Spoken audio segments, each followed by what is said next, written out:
The rain came down in sheets so thick, it turned streetlights into blurred halos, each drop hitting pavement with force enough to shatter against concrete.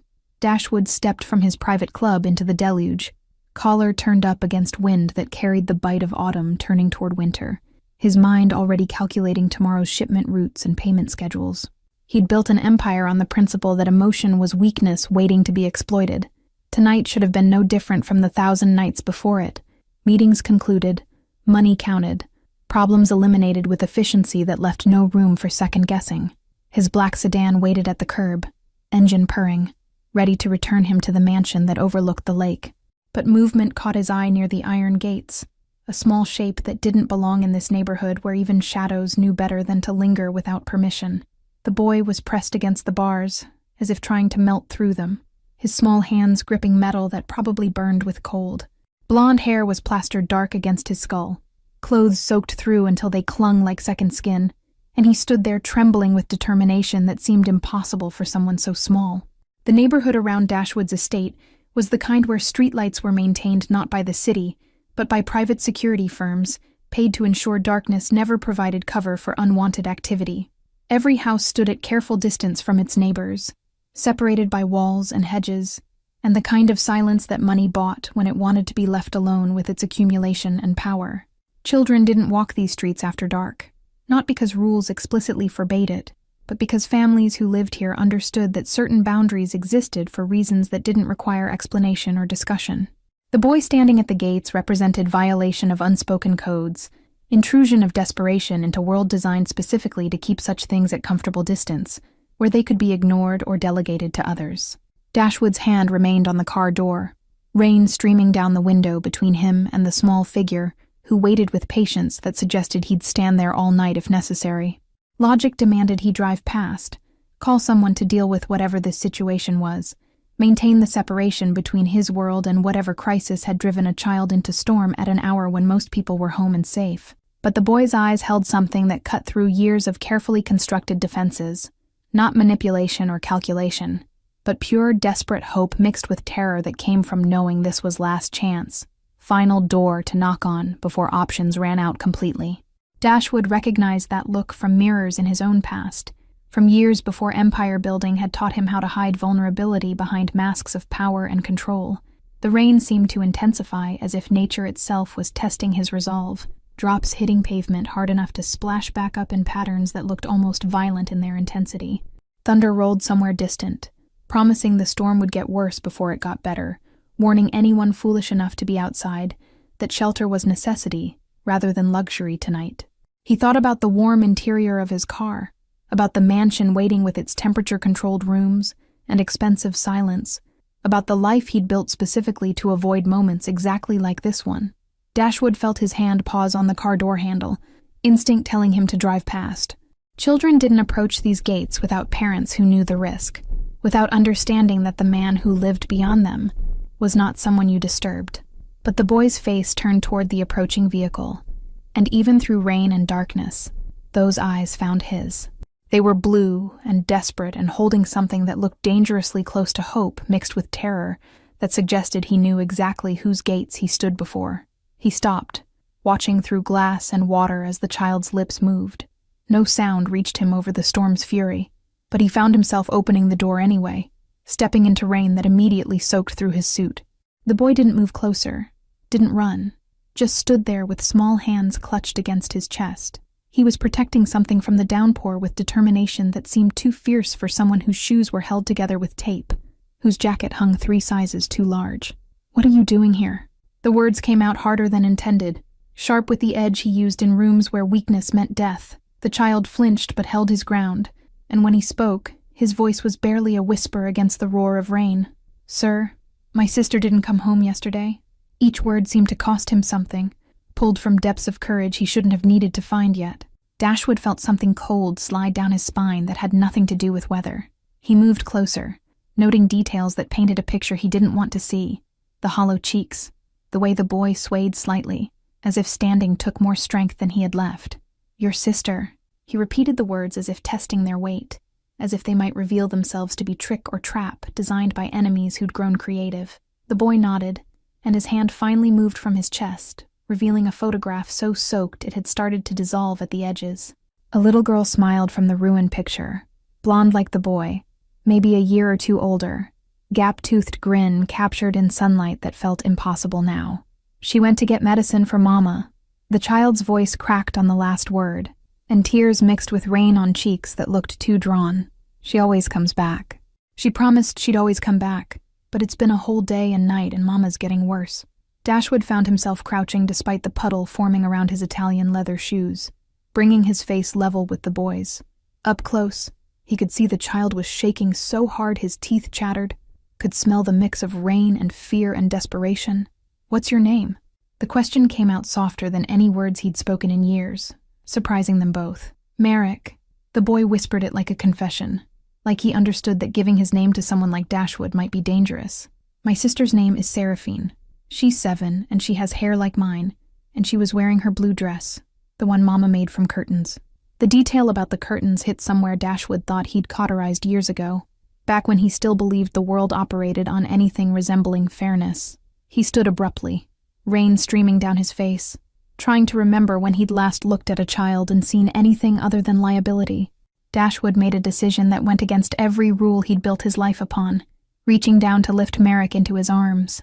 The boy weighed almost nothing, less than the bags of money he moved daily, and the small body trembled against his chest like bird caught in storm. "Come with me." He carried the child toward his car, feeling how the small hands gripped his coat with fingers that had gone white at the knuckles. His driver's eyes widened in the rearview mirror, but knew better than to ask questions about cargo that defied all logic. Inside the vehicle, heat blasted from vents, but Merrick continued to shake as if cold had settled into his bones permanently. Dashwood removed his own coat and wrapped it around the boy, watching as the expensive fabric swallowed the small frame completely, leaving only a pale face visible. "Tell me everything."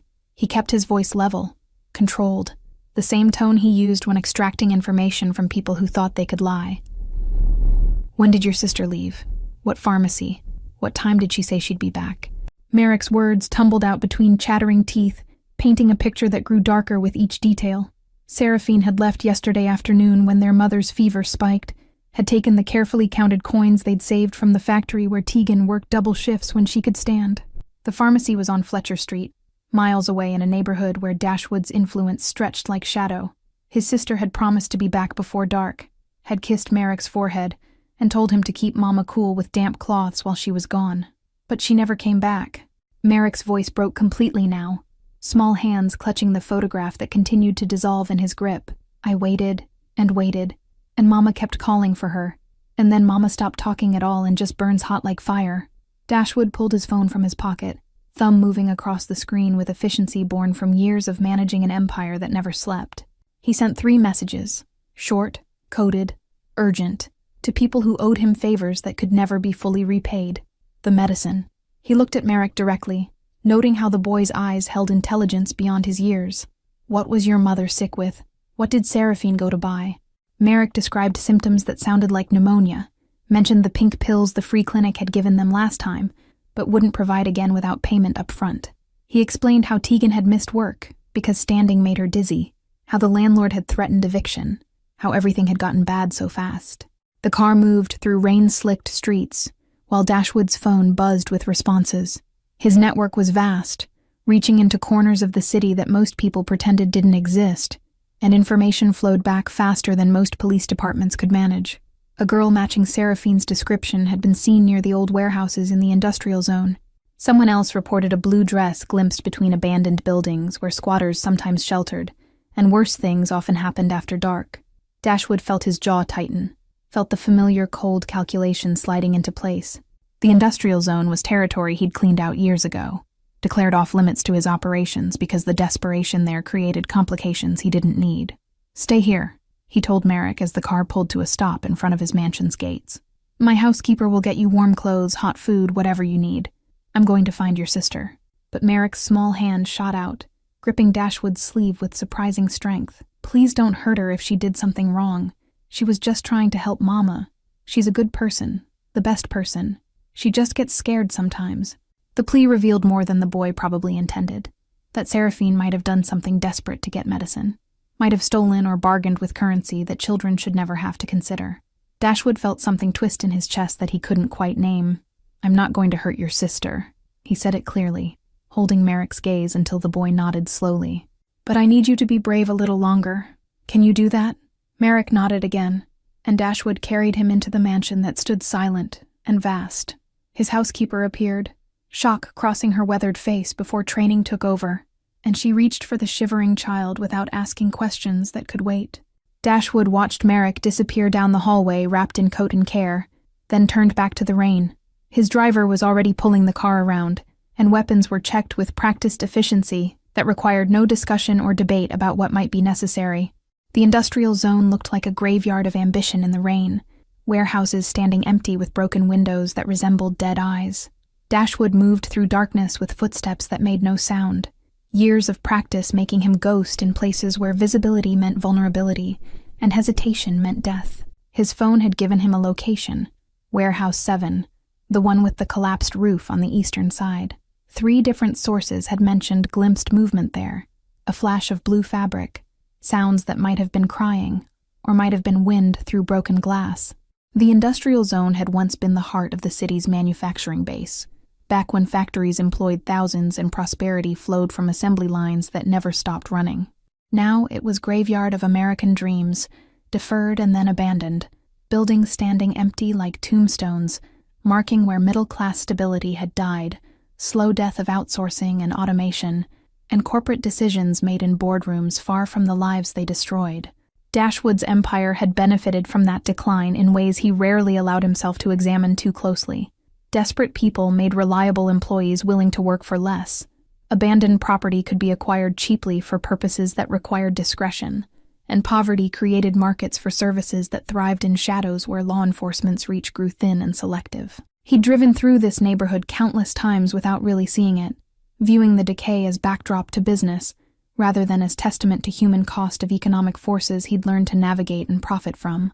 But tonight the darkness felt different, heavy with awareness that somewhere in these ruins, a 7-year-old girl was hiding because she'd tried to save her mother's life and been punished for the crime of poverty. His phone buzzed with another message. One of his informants had seen someone matching the pharmacist's description leaving the area an hour ago, walking quickly with the kind of agitation that suggested guilty conscience, or justified anger depending on perspective one brought to the situation. Either way, the man had given up chase, leaving Seraphine alone in darkness with whatever fear he'd planted during their encounter. The car's headlights cut through rain and shadow, illuminating abandoned loading docks and broken windows that reflected light back in fractured patterns that looked almost deliberate in their destruction. Dashwood found himself thinking about Merrick's small face as he'd described his sister, blonde like him, 7 years old, wearing a blue dress made from curtains because new clothes were luxury beyond their reach. How many times had he driven past children like Seraphine and Merrick without noticing them, without considering that each small face represented an entire world of struggle and hope and determination that existed parallel to his own experience? The question felt uncomfortable in a way that suggested answers might require changes he wasn't certain he was ready to make, transformations that would ripple beyond this single night of unexpected rescue into something larger and more complicated. He approached with hand near the weapon concealed beneath his jacket, aware that desperation turned people unpredictable. The warehouse door hung crooked on rusted hinges, and he slipped through the gap into darkness that smelled of mold and rain and something else, fear, fresh and sharp. Seraphine. He called the name softly, letting it echo through empty space. "Your brother Merrick sent me. He's safe and warm and waiting for you." Movement came from somewhere deep in the shadows, a scraping sound like small feet on concrete. Dashwood moved toward it carefully, letting his eyes adjust to darkness, broken only by streetlight filtering through holes in the roof. He found her behind a stack of rotting pallets, pressed into the corner as if trying to become invisible. The blue dress was torn and muddy, her blonde hair tangled with debris, and her eyes, those were the eyes of someone who'd seen things that would leave scars. "I'm not going to hurt you." He kept his voice level, non-threatening, the same tone he'd used with Merrick. "Your brother is worried. Your mother needs you. Let me help." Seraphine shook her head violently, tears streaming down cheeks that bore scratches from something or someone. Her hands were clutched around a small paper bag that she held to her chest like it contained something more precious than gold. "I got the medicine." Her voice came out hoarse, damaged from crying or screaming. "But the man at the pharmacy said it costs more now. And I didn't have enough, so I—" She broke off, whole body shaking with sobs that seemed too large for her small frame. Dashwood moved closer slowly, hands visible, posture open. "Whatever you did, whatever happened, none of that matters now. Merrick needs you. Can you walk?" She tried to stand and crumpled immediately, pain crossing her face as weight hit her left ankle. Dashwood saw the swelling even in dim light, saw how her dress was torn at the shoulder in a way that made his hands curl into fists. "Someone hurt you." It wasn't a question, and the cold fury that accompanied it was familiar, comfortable, something he knew how to channel into action that left no loose ends. Seraphine nodded, fresh tears falling. "The man at the pharmacy got angry when I tried to take the medicine without paying. He grabbed me and I ran, but he chased me and I fell, and then I hid here because I didn't know where else to go." Dashwood removed his jacket, the second one tonight, and wrapped it around the shivering girl. Then he lifted her as carefully as he'd lifted her brother, feeling how she stiffened in fear, before exhaustion and relief made her collapse against his chest. "The medicine," she whispered urgently, the bag still clutched in her hands. "Mama needs it. Please, I know it's stealing, but she's so sick, and I didn't know what else to do." He looked at the crumpled paper bag, saw the name of a pharmacy he'd passed 1,000 times without thinking about who needed what behind those bright lights. "You did what you had to do for your mother. That's not stealing. That's love." The words felt strange in his mouth, foreign after years of dealing in transactions where emotion was liability. But Seraphine's grip on the bag loosened slightly, and her breathing began to slow as warmth from his body seeped into her frozen limbs. He carried Seraphine toward the car, noting how she weighed barely more than her brother, how her breathing was shallow, and her skin was too cold. Rain continued to fall as he settled her into the back seat, and her eyes opened briefly to look at him with confusion and cautious hope. "Where are we going?" She whispered it like she was afraid of the answer, like she'd learned that adults who made promises were often the ones who broke them most completely. "Home." Dashwood said it before thinking, then realized he meant the mansion, meant the place where her brother waited. "We're going to get you warm, get that ankle looked at, and then we're going to help your mother." His phone buzzed with a message. Merrick had fallen asleep on the kitchen floor, refusing to go to bed until his sister returned. The housekeeper asked what she should do, and Dashwood found himself typing a response that would have seemed impossible 3 hours ago. He instructed Mrs. Fletcher to let the boy sleep wherever he felt comfortable, to keep watch over him without waking, to ensure that when Seraphine arrived home, her brother would be the first face she saw. But something fundamental had shifted in the hours since Merrick had appeared at his gates. Some calculation in his mind that had always measured worth in terms of profit and loss, now factoring in variables that couldn't be quantified in spreadsheets or quarterly reports. Seraphine stirred in the back seat as the car turned onto the private road that led to his estate. The mansion's lights blazed in the distance like beacon promising warmth and safety, though Dashwood wondered if such promises meant anything to a child who'd learned that bright lights often concealed darker intentions. His driver opened the car door without comment or question. Dashwood lifted Seraphine again, carrying her toward the entrance. Mrs. Fletcher met them at the door, concern etched into features that had witnessed many strange occurrences in her years of service, but perhaps none quite like this.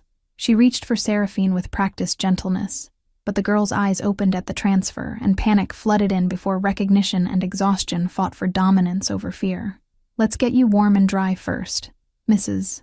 Fletcher's voice carried the kind of no-nonsense gentleness that came from years of managing crises. "Then we'll wake your brother so he can see you're really here, really safe." Merrick had indeed fallen asleep on the kitchen floor, curled into himself like he was trying to take up as little space as possible. But the moment Seraphine's voice broke through his exhaustion, just her name, whispered in recognition, his eyes snapped open, and he scrambled toward her with desperate relief. "You came back." He sobbed it into her muddy dress, small arms wrapping around her waist despite the pain that made her wince. "You came back like you promised, and I was so scared, and Mama needs you, and I didn't know what to do." Seraphine held her brother with one arm, while the other still clutched the paper bag of medicine. Tears streamed down her face as she whispered apologies into his hair, promises that everything would be okay now, reassurances that felt hollow, given the fever burning in their mother miles away. Dashwood watched the reunion with something uncomfortable moving through his chest, something that felt dangerously close to the emotion he'd spent years excising. His housekeeper approached with the kind of gentle efficiency that came from raising 3 daughters of her own, wrapping both children in blankets and guiding them toward the kitchen. "Hot soup first, then we'll look at that ankle." Mrs. Fletcher had worked for Dashwood for 15 years and knew when not to ask questions. She moved with purpose, pulling ingredients from a refrigerator that could feed dozens, setting water to boil while the children watched with eyes that suggested they couldn't quite believe any of this was real. Dashwood stepped into his study and made another call, this one to his personal physician. Dr. Hammond owed him more than money could repay, a daughter's life saved from complications most hospitals would have bungled, and he answered on the second ring, despite the late hour. I need you at my house immediately. A child with a sprained or possibly broken ankle, hypothermia, possible assault injuries that need documenting. Dashwood kept his voice clinical, professional, pushing down the fury that wanted to surface when he thought about hands grabbing a 7-year-old girl.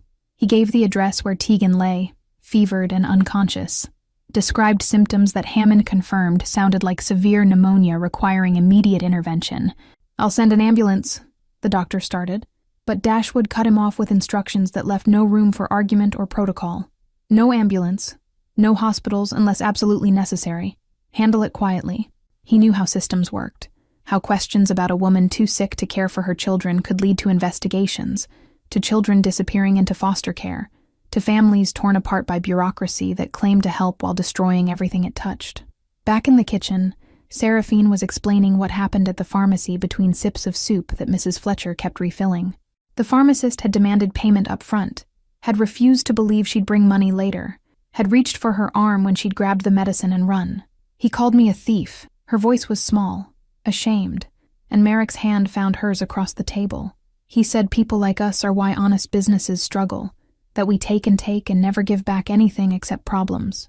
Dashwood felt his jaw tighten at words that revealed more about the speaker than the children they were aimed at. He made a mental note of the pharmacy's name, filed it away in the part of his mind that never forgot debts owed or injustices requiring correction. You're not a thief, he said it clearly, pulling up a chair that felt too small for the weight of his presence. You're a daughter who tried to save her mother. There's nothing shameful in that. Seraphine looked at him with eyes that held too much understanding for someone so young, eyes that had learned early how the world worked. But I didn't pay. I took something that wasn't mine. That's the definition, isn't it? The question hung in air, thick with the smell of soup and rain-soaked clothing. Dashwood found himself thinking about definitions, about how words like theft and justice changed meaning depending on who wielded them, and who suffered their consequences. Mrs. Fletcher returned with warm towels, wrapping one around Seraphine's shoulders with maternal efficiency that spoke of years spent caring for her own daughters through childhood illnesses and nighttime fears. The girl leaned into the warmth instinctively, small body finally beginning to stop its violent trembling as heat penetrated layers of cold that had settled into her bones during hours spent hiding in darkness. Dashwood watched the housekeeper work with practiced gentleness, noting how Seraphine's eyes tracked every movement as if cataloging potential threats even in this moment of apparent safety. Trust would take time. He understood that from years of dealing with people who'd learned that kindness often came with hidden costs, that offered hands sometimes closed into fists once you were close enough to grab. The photograph of Seraphine that Merrick had carried lay drying on the counter, colors bleeding into each other until the smiling girl in sunlight became abstract blur of blues and golds. But Merrick picked it up anyway, handling it with reverence that suggested the image mattered less than what it represented. Proof that happiness had existed once, evidence that better days might come again if they survived this night. I tried to remember what you taught me, Sarah. Merrick's voice was small but steady as he looked at his sister across the kitchen table. About being brave even when scared, about asking for help even when it's hard, about not giving up even when everything seems impossible and dark. The medicine is yours now. He stood, retrieving the crumpled paper bag from where Seraphine had finally set it down. Dr. Hammond is on his way to your apartment to treat your mother. He'll bring additional medication, everything she needs to recover fully. Merrick's soup spoon clattered against the bowl, eyes going wide. You're sending a doctor to Mama? A real doctor, not the clinic where they make you wait for hours and then tell you to drink water and rest. The hope in the boy's voice was almost painful in its intensity, and Dashwood nodded once. A real doctor who will make sure your mother gets well. But that ankle needs attention first. He gestured to Seraphine's swollen foot, noting how she'd been trying to hide the pain behind bites of bread and forced smiles. Dr. Hammond arrived within 20 minutes, medical bag in hand and questions kept behind professional discretion. He examined Seraphine with gentle efficiency, determining the ankle was badly sprained but not broken, wrapping it with care, while explaining how to manage pain and swelling. The scratches on her arms and shoulder need cleaning. Hammond's voice was neutral, but his eyes met Dashwood's with understanding that required no elaboration. I'll document everything, just in case records become necessary later. Hammond left for Tegan's apartment with instructions and medication that would have cost more than she earned in 6 months. Dashwood found himself pacing his study, phone in hand, waiting for updates that came in measured intervals. Patient found unconscious, fever dangerously high, lungs compromised but responding to initial treatment. The children had fallen asleep on the leather sofa in his library, Seraphine's bandaged ankle elevated on pillows, while Merrick curled against her side. Mrs. Fletcher had covered them with quilts that usually decorated guest rooms no one ever used, and she'd positioned herself in a nearby chair like a guardian against nightmares that might dare approach. They haven't asked for food or toys or anything except news about their mother. She spoke softly when Dashwood entered, her expression holding something between sympathy and reproach. That little girl apologized for bleeding on your carpet. 6 years old, and she's apologizing for getting hurt. Dashwood looked at the spot where Seraphine's muddy shoes had left marks on Persian rugs worth more than most people's cars. The stains seemed insignificant compared to the 2 small figures who'd brought chaos into his carefully controlled world, who'd disrupted order with their desperate need and fierce loyalty. His phone buzzed with another update.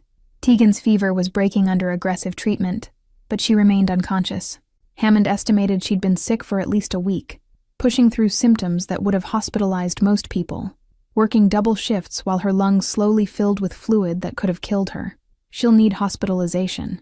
Hammond's message continued with details about oxygen saturation and antibiotic regimens, but she's stable enough to transport. I'm bringing her to your location unless you object. She shouldn't be alone in that apartment, and the children will want to see her. Dashwood typed his agreement, then stood looking out windows that framed the lake in darkness. Rain had finally stopped, leaving everything clean and cold and somehow more real than before. He was making decisions that defied every principle he'd built his empire upon, inviting strangers into his home, exposing himself to complications that couldn't be controlled or predicted. Mrs. Fletcher cleared her throat gently. I've prepared the guest suite on the 2nd floor. Fresh linens, the room that gets morning sun. I thought the mother might want to be near her children when she wakes. The presumption should have irritated him. Staff didn't make decisions about who stayed in his house, but Dashwood found himself nodding, accepting the arrangement that transformed his mansion from fortress into something dangerously close to shelter. Hammond arrived 30 minutes later with Tegan unconscious on a stretcher, an IV line running into her arm and oxygen mask covering her face. She was younger than Dashwood expected, couldn't be more than 27, with features that would be pretty without the pallor of illness, and the dark circles that spoke of exhaustion beyond physical sickness. They moved her carefully to the prepared room while the children slept on, unaware that their mother now rested 20 feet away. Hammond set up monitors that beeped softly, adjusted medication drips with practiced efficiency, and finally stepped back to survey his work with satisfaction. The guest suite had been transformed into something resembling a private hospital room, equipment arranged with precision that spoke of Hammond's decades of experience, treating patients whose circumstances required discretion as much as skill. Oxygen tanks stood ready beside the bed, IV poles gleamed under soft lighting, and medication lined the bedside table in rows that represented healing measured in milliliters and minutes. Dashwood stood in the doorway watching Tegan's chest rise and fall, with rhythm that was finally steady, finally strong enough to suggest survival, rather than just continued existence. Her face in sleep looked younger than he'd expected, features relaxed from whatever tension had been holding them tight, even in unconsciousness. Dark hair spread across white pillows like ink on snow. He found himself wondering what she'd been like before circumstances ground her down to survival mode, whether she'd had dreams beyond making rent and keeping her children fed, whether she'd laughed easily, or if that ability had been sacrificed somewhere along the path from whatever past she'd had to this present that nearly killed her.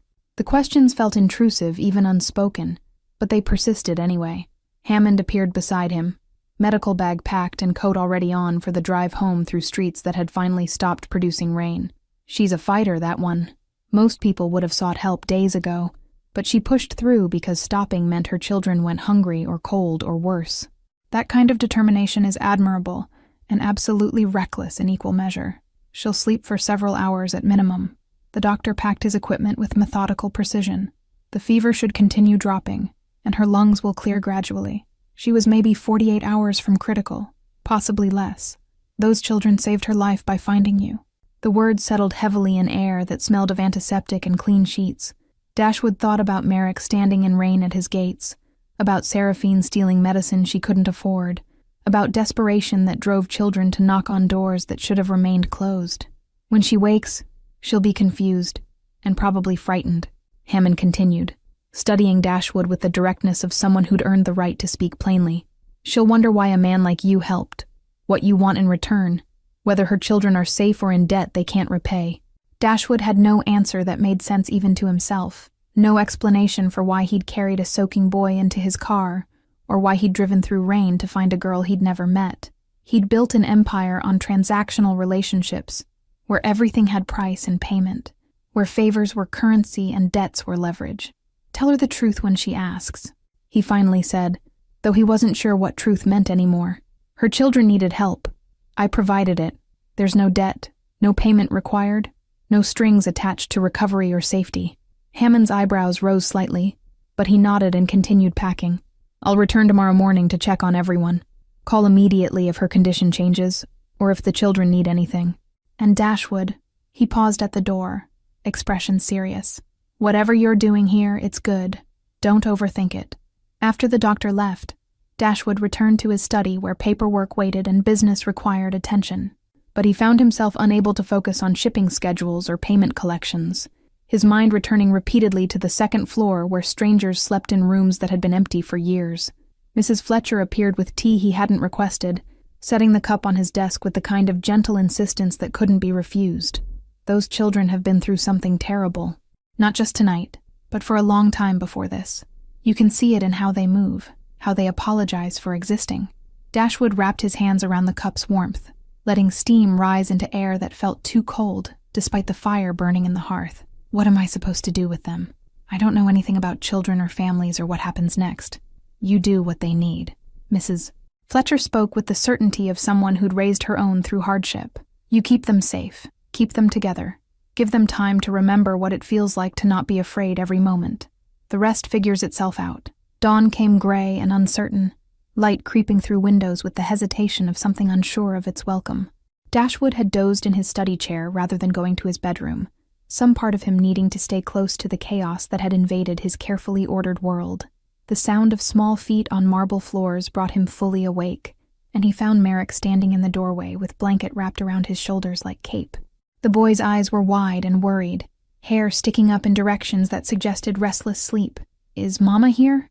The question came out barely above a whisper, as if speaking too loudly might shatter whatever fragile reality they'd stumbled into. Seraphine said I dreamed it, but I thought I heard voices in a car and I just need to know if Mama is okay. Dashwood stood, muscles protesting from a night spent in a position meant for working rather than sleeping. Your mother is upstairs, in a bedroom near where you slept. The doctor brought her here last night, and she's getting the treatment she needs. Merrick's face transformed, hope and relief, and something close to disbelief warring across features too young to hide emotion effectively. Can I see her? Please? I promise I'll be quiet and I won't wake her up.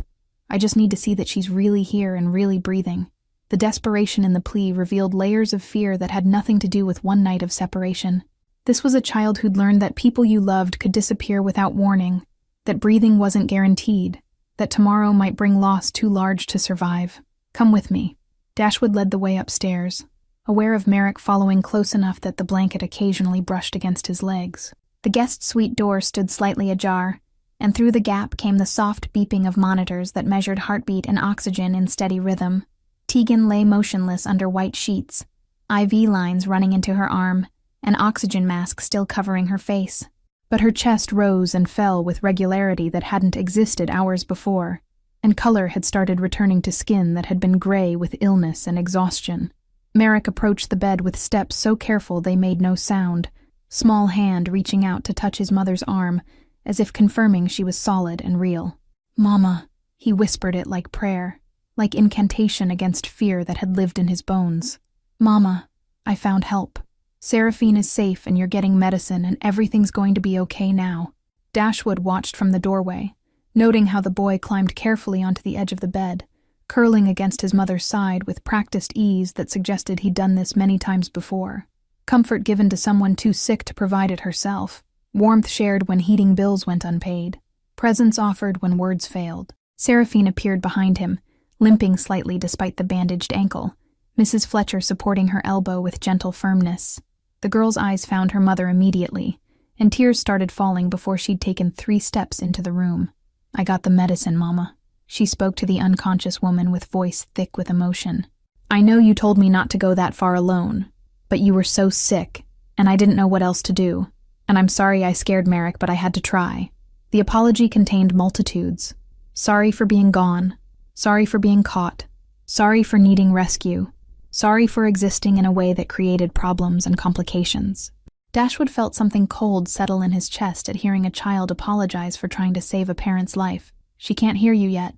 Mrs. Fletcher's voice was gentle, guiding Seraphine to sit in the chair beside the bed. "But the doctor said she's going to be fine. Her fever is almost gone and her breathing is stronger. You did exactly the right thing getting help." Merrick looked up from where he'd pressed himself against his mother's side, blue eyes finding Dashwood with intensity that seemed too fierce for someone so small. "Thank you for bringing her here. Thank you for finding Seraphine. Thank you for not turning me away when I knocked on your gates, even though I know you're supposed to be scary." The honesty was startling. Acknowledgement that the boy had known exactly whose door he was knocking on and had done it anyway. Desperation trumped fear. Love stronger than self-preservation. Family worth any risk, including those that might destroy you. "You were brave," Dashwood heard himself say it, surprised by the truth in words he rarely spoke. "Both of you were braver than most grown men I know. Your mother is lucky to have children who fight for her the way you do." Seraphine's hand found her brother's across their mother's sleeping form, fingers intertwining with familiarity born from being each other's primary comfort for years. "Will she really be okay?" The doctors at the free clinic said pneumonia can be dangerous, that people die from it if it gets bad enough. "She'll recover fully." Dashwood spoke with certainty that came from Hammond's assurances and resources that made full recovery possible. "It will take time, but she'll get stronger every day. You won't lose her." The promise hung in air thick with antiseptic and hope, and Dashwood wondered when he'd started making promises he couldn't guarantee. But watching the tension drain from both children's small bodies, seeing how they exhaled fear they'd been holding for days or weeks or maybe longer, he couldn't bring himself to add caveats or conditions. Mrs.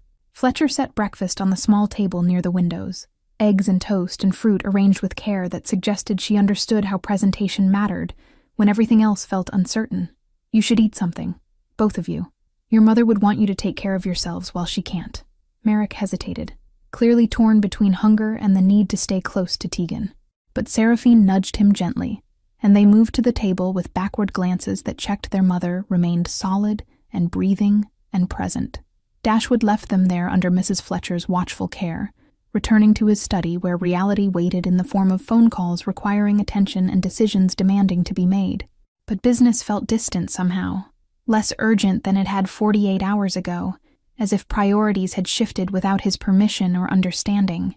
His phone showed messages from associates who'd helped locate Seraphine, asking if further action was required regarding the pharmacy or the pharmacist who'd grabbed a child.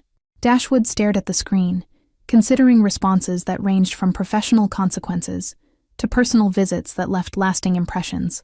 But revenge felt hollow, compared to the sound of children eating breakfast without fear, compared to a mother breathing steadily in a clean bed with medicine flowing through her veins. Maybe that was victory enough, not destruction of those who'd caused harm, but protection of those who'd survived it. He deleted the messages without responding, choosing inaction that felt more powerful than the violence his associates expected. The pharmacist would continue his petty tyranny over desperate people, would grab other children who couldn't afford medicine their parents needed, would sleep soundly believing himself righteous in his small-minded enforcement of rules that punished poverty like crime. But Seraphine was safe now, eating breakfast with her brother in a house where money wasn't counted in coins carefully saved, where medicine appeared when needed without negotiation or humiliation. That mattered more than teaching lessons to men who'd never learned them anyway, more than satisfying the part of himself that still believed in consequences delivered with precision, that left no room for second chances.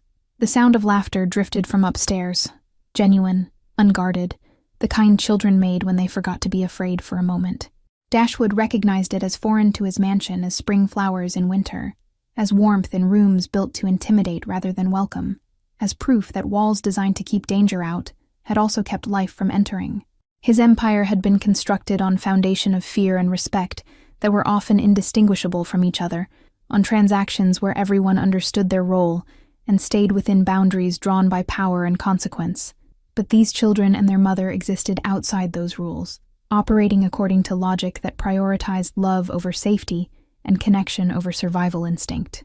Tegan woke on the second day, confusion flooding her fever-bright eyes as consciousness returned in fragments that didn't make sense together. Her hand moved immediately to the IV line in her arm, then to the oxygen mask on her face, panic rising in features that had known too many moments when things went wrong without explanation.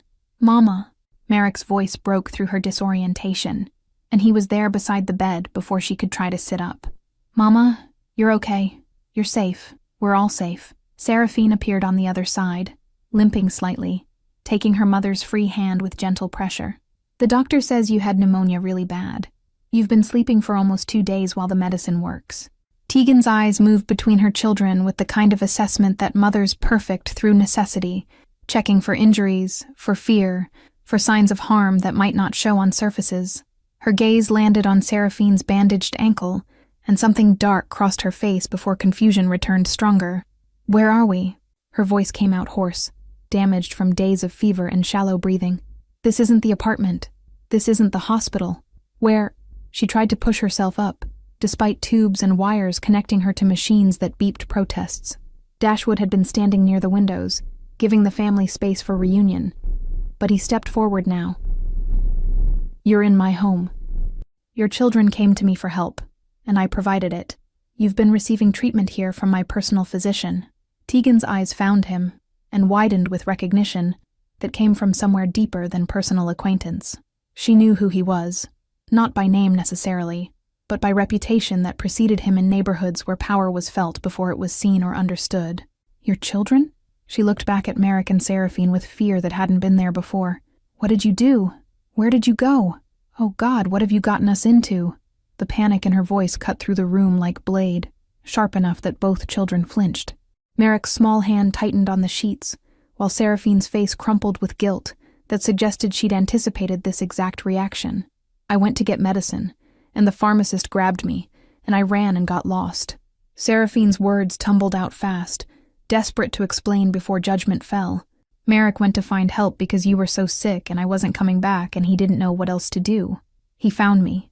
Dashwood kept his voice neutral, professional, trying to defuse fear that was entirely rational given what she likely knew about him. "He asked for help finding his sister. I found her. I brought you here when my doctor confirmed you needed immediate treatment." Tegan's breathing accelerated, making the monitors beep more urgently. "We can't pay for this. We can't— I don't have anything you could want.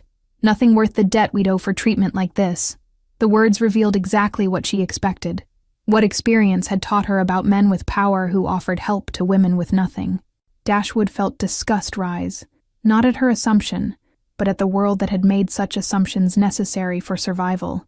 "There is no debt," he said it clearly, holding her gaze despite how she tried to look away. "Your children needed help. You needed help. I provided it. That's where the transaction ends. Nothing is free." Tegan's voice shook with certainty born from hard lessons. "Men like you don't help women like me without expecting something in return. I know how this works. I know what usually comes next." Merrick's small voice broke the tension that had pulled tight enough to snap. "He's been nice, Mama. He gave us soup and warm beds, and he sent the doctor to you, and he didn't ask for anything except to help us. He found me in the warehouse when I was so scared," Seraphine added, tears streaming down her face. "He carried me to the car and told me I wasn't a thief, and he didn't hurt me even though I stole medicine." Tegan looked between her children and the man who'd become their unlikely savior, conflict playing across features that were still too pale. She tried to sit up again, managed it this time despite how the movement made her wince with pain that spoke of ribs damaged from days of coughing. "I need to leave." She reached for the IV line with hands that trembled. "We need to go home. We can't stay here. We can't owe someone like you anything because the price will eventually come and we won't be able to pay it. Mama, please." Merrick's voice cracked with desperation that echoed how he'd sounded standing in rain at the gates. "You're still sick. The doctor says you need more medicine and rest, and you can't walk yet without help." Dashwood moved to the chair beside the bed, sitting slowly so his size wouldn't feel threatening. Listen to me carefully. I understand your fear. I understand why you assume I want something, but I'm asking you to stay until you're well enough to make decisions that aren't driven by panic. Tegan's hand stilled on the IV line, but suspicion remained etched into every line of her body. Why would you do that? Why would someone like you care what happens to people like us? The question hung heavy with implications about class and power, and the distances that separated worlds occupying the same city. Dashwood found himself without an answer that would satisfy her skepticism, because he didn't fully understand it himself. Maybe I'm tired of living in a house with too many empty rooms. The words came out before he could stop them, honest in a way he rarely allowed himself to be. Maybe your son standing in the rain reminded me that there are things more important than the empire I've built.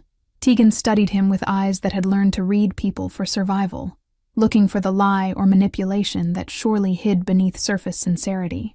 And when I'm well? When we're no longer interesting or useful, what happens then? Then you decide what comes next. Dashwood held her gaze steadily. You stay if you want. You leave if you want. You make whatever choice feels right for you and your children without debt or obligation. I'm offering time and safety, nothing more and nothing less.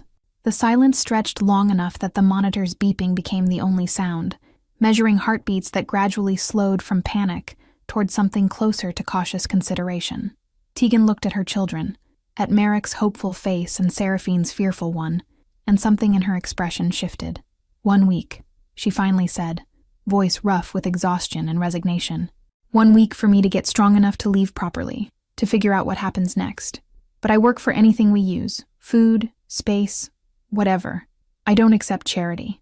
Dashwood nodded once, accepting terms that gave her dignity, even if they made no practical sense. Mrs. Fletcher can always use help in the kitchen, and the library could use organizing. It's been neglected for years. Relief and suspicion warred across Tegan's face in equal measure, and she settled back against pillows that probably cost more than a month's rent in the apartment she'd nearly died in. Her hands smoothed the blanket with nervous energy that needed outlet, fingers tracing patterns in fabric that felt impossibly soft compared to the threadbare sheets she was accustomed to sleeping on. I don't understand you. She said it quietly, almost to herself, but loud enough that Dashwood heard the confusion beneath the words. Men with your reputation don't rescue sick women and their children. They don't offer rooms in their homes and doctors in the middle of the night. They don't negotiate with people who have nothing to offer in return except gratitude that won't pay any bills or settle any scores. Merrick shifted on the bed beside his mother, small hand finding hers with the automatic comfort of someone who'd spent years being her anchor when everything else felt uncertain. Maybe he's different than his reputation, Mama. Maybe people tell stories that aren't true, because being scared of someone is easier than knowing them for real. The wisdom in the 6-year-old's words landed heavily in the space between adult understanding and childish faith. Dashwood met Tegan's eyes over her son's head, and saw the moment when she decided to stop fighting quite so hard, when exhaustion and hope combined into something fragile that might grow stronger with time and proof. And my children stay with me. Tegan's voice gained strength, maternal protectiveness overriding physical weakness. They sleep in my room. They eat with me. They're never alone with anyone I don't know and trust. Of course. The agreement came easily, because he'd expected nothing less from a mother who'd taught her children to be fierce and loyal, and willing to walk through storms for each other. Your family stays together. That's not negotiable. The week Tegan had demanded stretched into 2 as her body slowly remembered what it felt like to breathe without pain. Dashwood found his routines disrupted in ways both irritating and oddly compelling. Breakfast was no longer solitary, but filled with Merrick's chatter about books he'd discovered in the library. Afternoons included Seraphine's drawings appearing on his desk as gifts he didn't know how to refuse. Tegan kept her word about working, organizing the library with methodical precision that revealed an education interrupted by necessity rather than lack of capability. She moved through the mansion with quiet dignity, accepting help only when physical limitation made pride impossible, speaking to staff with courtesy that came naturally rather than from servitude. Mrs.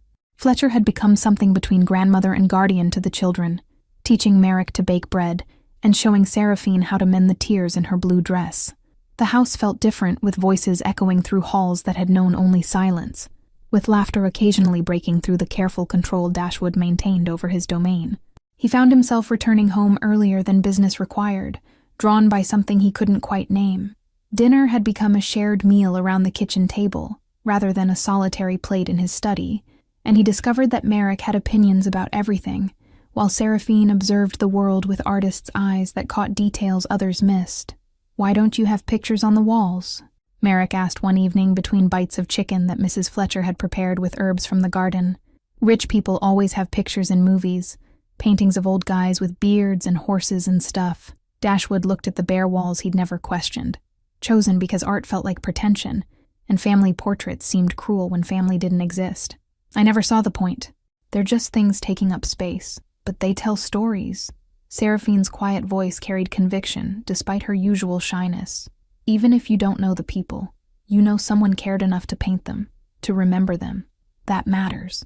The observation settled uncomfortably in his chest, suggesting that emptiness was choice rather than necessity. Tegan met his eyes across the table with expression he couldn't quite read, something between sympathy and challenge, as if daring him to examine what he'd built and why. Days acquired rhythm that felt foreign in its domesticity. Mornings brought coffee while Merrick did schoolwork that Tegan supervised with determination that her children wouldn't fall behind.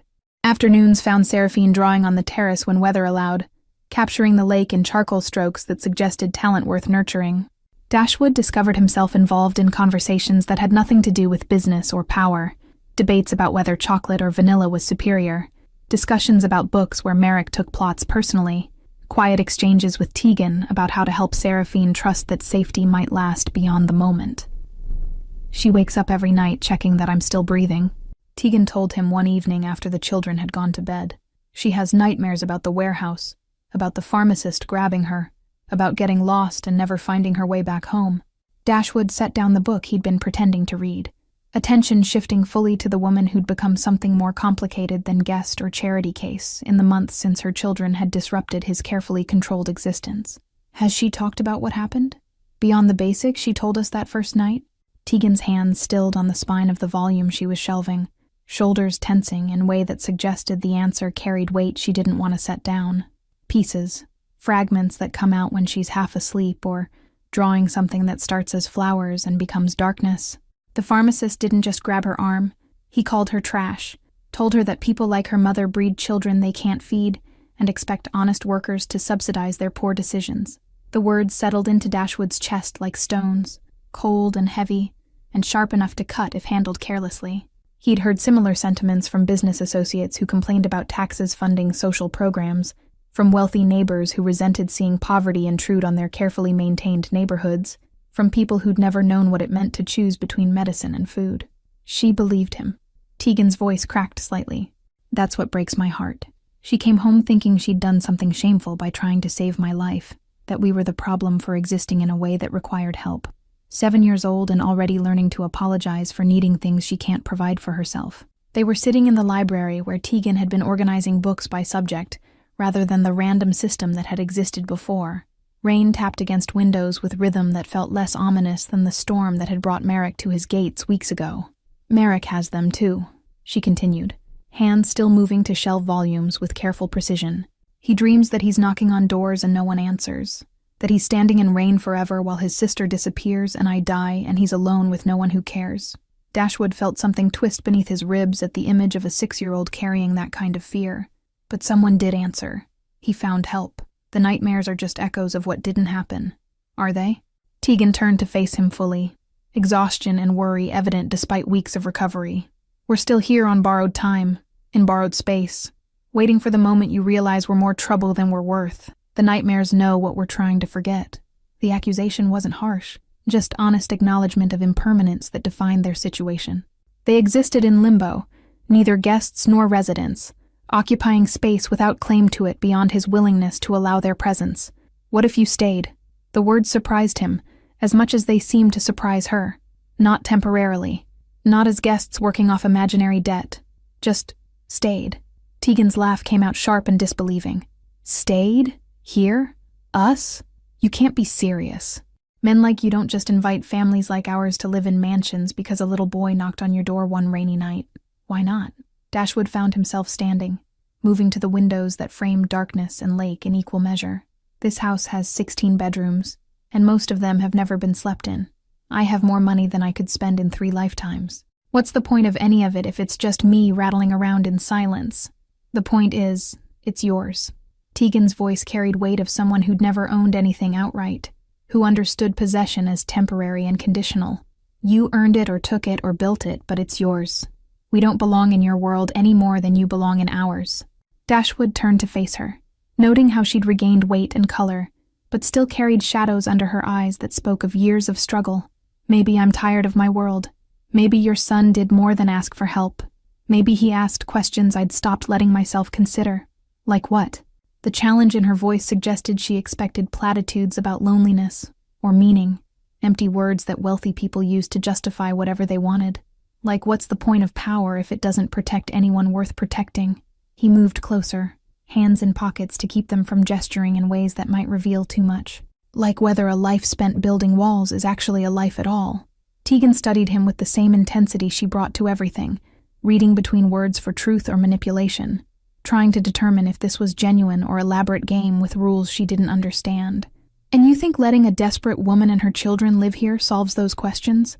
I think your children remind me that courage isn't about power. It's about being small and scared, and doing what needs doing anyway. Dashwood heard the honesty in his own voice, and couldn't decide if it felt like weakness or strength. I think you remind me that dignity doesn't come from what you own, but from how you carry yourself when you have nothing. Pretty words. But Tegan's voice had softened slightly, skepticism giving way to cautious consideration. What happens when the novelty wears off? When Merrick's questions get annoying and Seraphine's nightmares disrupt your sleep, and I'm just another responsibility you didn't ask for? Then we figure it out together instead of me figuring it out alone. The answer came easier than expected, as if some part of him had been preparing for this conversation without conscious awareness. Stay, not as guests or charity cases or people working off debt. Stay as family. The word hung between them, heavy with implications neither of them had the courage to fully examine. Family meant permanence, meant claims and obligations that went beyond transaction or convenience, meant vulnerability that could destroy if mishandled. Family. Tegan repeated it slowly, testing the shape of it in her mouth. You want to play house with strangers who knocked on your door in a storm? I want to stop living in a mausoleum where the only voices I hear are my own, or people paid to tolerate my presence. Dashwood met her eyes directly, letting her see whatever she needed to see to believe him. Your children brought life back into this house. You brought purpose beyond profit margins. Maybe that's worth more than everything else I've accumulated. 3 months passed with rhythm that transformed strangers into something closer to family, though none of them quite dared to name it that way. Merrick had claimed the bedroom with the window seat overlooking the lake, where he spent hours reading books that Mrs. Fletcher selected with understanding of what a 6-year-old needed.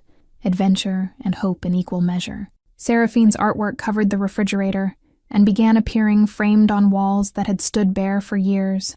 Dashwood found himself commissioning proper supplies, canvases and paints that cost more than her mother earned in months, watching as the girl's talent flourished with resources that had always been denied by necessity. Tegan had stopped insisting she was leaving soon, though she maintained careful boundaries that suggested permanence still felt dangerous. She ran the household with efficiency that freed Mrs. Fletcher for other tasks, organized Dashwood's business papers with precision that revealed sharp mind wasted on factory work, and slowly began to trust that tomorrow might arrive without disaster. But she still slept lightly, still checked on her children multiple times each night, still carried tension in her shoulders that spoke of waiting for the moment everything would collapse. Dashwood noticed because he'd become expert at reading the subtle signs of people preparing for violence they couldn't prevent. Winter had arrived properly now, snow covering the grounds in white that transformed the mansion into something from a fairy tale. Merrick built snowmen with zealous dedication, while Seraphine captured their yard in paintings that hung in the hallway outside her room. Dashwood found himself involved in snowball fights that undoubtedly damaged his reputation, if any of his associates could see. The fearsome boss ducking behind trees, while a 6-year-old pelted him with ammunition packed by small hands. Mrs. Fletcher documented these moments with her phone, creating records of joy that had never existed in this house before. His business associates had noticed the changes, commenting with varying degrees of subtlety about how he'd become softer in recent months, less willing to pursue aggressive expansion or eliminate competition with the ruthlessness that had built his empire. He'd deflected their concerns with vague explanations about strategic repositioning, about playing longer games that required patience they couldn't yet understand or appreciate fully. But the truth was simpler and more complicated than any business strategy. He'd learned that empires built on fear eventually collapsed under their own weight, that money accumulated without purpose became burden rather than achievement, That power, wielded without connection to humanity, created isolation that no amount of success could fill. Merrick had taught him that in a single night of standing in rain asking for help. The irony wasn't lost on him that a 6-year-old had succeeded where decades of therapy and self-reflection had failed. Sometimes wisdom came from the most unexpected sources, delivered by messengers too young to know they were changing lives simply by being desperate enough to knock on doors that should have remained closed to them and their problems. Christmas was approaching fast, and Dashwood had found himself in the unusual position of shopping for gifts that weren't transactional. Not watches for business partners or jewelry for associates' wives meant to maintain relationships that served purposes beyond friendship. These purchases were motivated by desire to see joy on specific faces, to create memories that would last beyond the moment of unwrapping and discovery. One evening in early December, after the children had gone to bed, and the house had settled into quiet that felt comfortable rather than oppressive, Dashwood found Tegan in the library. She was curled in the leather chair near the fire with book in her lap, but her eyes stared into flames rather than at pages. "What are you thinking about?" He settled into the chair opposite hers, noting how she no longer flinched when he entered rooms unexpectedly. Tegan looked up with expression that held too many emotions to parse easily. "That I don't recognize my life anymore. 3 months ago, I was working double shifts at a factory and praying the landlord wouldn't evict us before I could scrape together rent. Now I'm reading classic literature in a mansion while my children sleep in beds that cost more than everything we owned combined." "Regret?" He asked it carefully, prepared for honesty that might hurt but needing to hear it anyway. "Terror," she answered immediately. "Not regret. Terror that I'll wake up, and this will have been fever dream, that we'll be back in that apartment with no heat and no medicine and no hope. Terror that I'm letting my children believe in stability, that can disappear the moment you change your mind." Dashwood leaned forward, elbows on knees, trying to find words that would carry weight of commitment without sounding like empty promise. "I'm not going to change my mind. This is your home now, legally, permanently, however we need to make it so you believe it. You can't know that." Tegan's voice cracked slightly.